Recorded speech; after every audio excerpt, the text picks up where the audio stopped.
Et la parole est désormais à Monsieur Boris Vallaud, qui pose une question au ministre de l'Éducation nationale. Monsieur le Président, Monsieur le Ministre, mes chers collègues, les enfants sont-ils des touristes lorsqu'ils partagent une nuit à la Belle Étoile en colonie de vacances? Les parents auront-ils d'autres choix que des catalogues de séjours touristiques pour les vacances de leurs enfants? Drôle de question.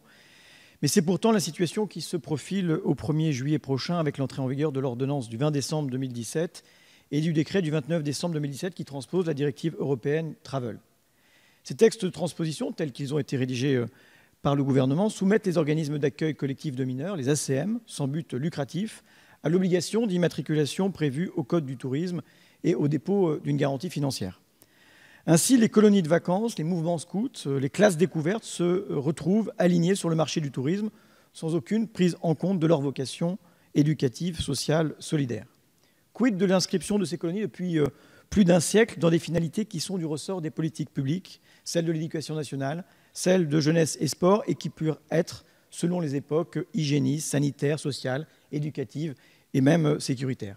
Quid des mixités, du faire ensemble des jeunes et des enfants? Voulons-nous, pour nos enfants, des activités assujetties à des logiques exclusivement marchandes, ou bien du temps libre, de la découverte, des rencontres, l'apprentissage de l'autonomie? Les colonies exercent une mission d'intérêt général, s'adressent non à des consommateurs, mais à des enfants qui n'ont parfois pas la chance ou les moyens de partir. Elles ouvrent à des enfants et à des jeunes adultes la possibilité de faire et d'apprendre ensemble. Et rappelons que chaque année, ce sont 3 millions d'enfants qui ne partent pas en vacances, dont 2 millions ne quittent pas même leur domicile, pas même une nuit. Et pourtant, Monsieur le Ministre, le gouvernement, en réalité Bercy sans doute, qui a piloté cette transcription sans aucune concertation avec les acteurs, a fait le choix d'une transposition ignorant totalement les missions d'intérêt général des colonies à but non lucratif. Et cela alors même que dans d'autres pays, cette différence a été prise en considération. L'Allemagne n'applique ce texte qu'aux agences de voyage et aux tours opérateurs. Le Portugal fait la distinction entre le marchand et le non-marchand en appliquant les demandes de garantie aux agences de voyage et en prévoyant qu'elles ne s'appliquent pas aux institutions portugaises qui œuvrent dans le secteur de l'économie sociale. Le Luxembourg a conçu des possibilités de dérogation. L'Espagne a distingué entre entreprises et associations. Et il ne s'agit même pas, avec cette directive, d'améliorer les garanties éducatives auxquelles les colonies de vacances répondent déjà dans le cadre de leur agrément jeunesse et éducation populaire ou associations complémentaires de l'enseignement public, ni d'améliorer d'ailleurs la qualité des activités proposées, elles aussi garanties aujourd'hui par la réglementation ACM. Aussi, Monsieur le Ministre, nous ne comprenons pas la réponse qui a déjà été faite par votre gouvernement à une question écrite de notre collègue sénatrice des Pyrénées-Atlantiques, Denise Saint-Pé. Comment en effet comprendre une transcription aussi restrictive qui fait obligation aux associations agréées de répondre à ces nouvelles obligations? Comment comprendre une transcription aussi restrictive qui fait obligation aux collectivités territoriales de répondre à ces nouvelles obligations?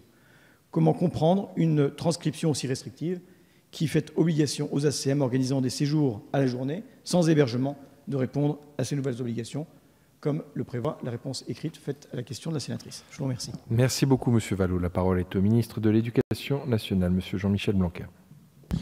Merci, Monsieur le Président. Monsieur le député Boris Vallaud, je partage l'esprit de votre question. Et quant au contenu précis de cette question, je pense que ma réponse va dissiper une partie de vos inquiétudes, peut-être même la totalité, puisque je pense que vous avez été imparfaitement informé sur ces questions. Mais bien entendu, ce que je partage avec vous, c'est la volonté du développement continu, je dirais même du rebond de ces organismes qui permettent aux enfants de tous milieux sociaux de bénéficier de vacances, notamment de vacances en plein air. Il est évident que c'est un but d'intérêt général que l'on doit poursuivre et renforcer au cours des prochaines années.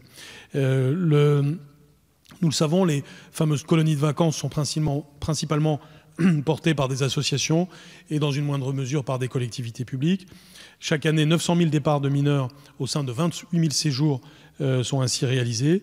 Mais ce qui est caractéristique, c'est que depuis 7 ans, il y a une baisse continue du nombre de séjours et de mineurs accueillis, moins 22% en 7 ans, c'est considérable et nous devons changer cela.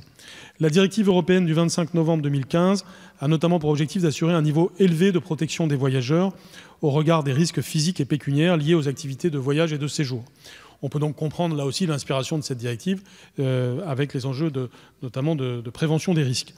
La transposition de cette directive par l'ordonnance du 20 décembre 2017 a conduit à supprimer à l'article L 211-18 du Code du tourisme les associations et organismes sans but lucratif organisant des ACM de la liste des organismes exclus de l'obligation d'immatriculation et les obligeant ainsi notamment à justifier d'une garantie financière suffisante et d'une assurance garantissant les conséquences pécuniaires de la responsabilité civile professionnelle.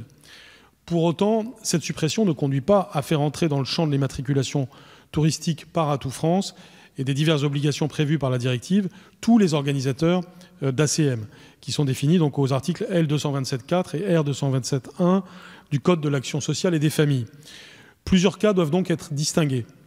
N'entrent pas dans le champ de la directive les associations agréées, et vous avez essentiellement fait référence à cela, agréments de jeunesse et d'éducation populaire, sport, associations éducatives complémentaires de l'enseignement public, qui organisent des ACM sur le territoire national. Ces associations, qui remplissent une mission d'intérêt général éducative et sportive, contribuent au renforcement du lien social et œuvrent en faveur de l'accès aux vacances et aux loisirs de tous les enfants, en particulier les 3 millions d'entre eux qui n'ont pas la chance de partir en vacances. Étant donné leur but non lucratif, et compte tenu du régime particulier auquel elles sont soumises, offrant un haut niveau de protection, elles ne sont pas tenues de justifier d'une garantie financière nouvelle par rapport au régime existant. Deuxièmement, les personnes morales de droit public, dont les collectivités locales, qui n'interviennent pas dans le domaine industriel ou commercial, peuvent organiser de nombreux ACM en France, et ce faisant, elles agissent également dans l'intérêt général à des fins éducatives ou sportives. Elles sont donc également, et pour les mêmes raisons, hors du champ d'application de la directive. Les ACM sans hébergement, c'est-à-dire accueil de loisirs, accueil de jeunes, accueil de scoutisme sans hébergement, n'entrent pas non plus dans le champ de cette directive, dès lors que leur période de fonctionnement couvre une période de moins de 24 heures et qu'ils ne comprennent pas de nuitée. Enfin, ne sont pas tenus de satisfaire à ces conditions de l'immatriculation les associations et organismes sans but lucratif appartenant à une fédération ou une union déclarée qui se portent garantes à condition que ces dernières donc soient immatriculées. Donc, dans un contexte marqué par la baisse continue de la fréquentation des colonies de vacances au sens large ces dernières années, l'application de la directive du 20 novembre 2015 ne méconnaît pas la valeur ajoutée dans le champ éducatif ou sportif de ces associations. J'accompagnerai donc avec volontarisme la bonne mise en œuvre de ces dispositions dans un esprit de soutien à ces organisations.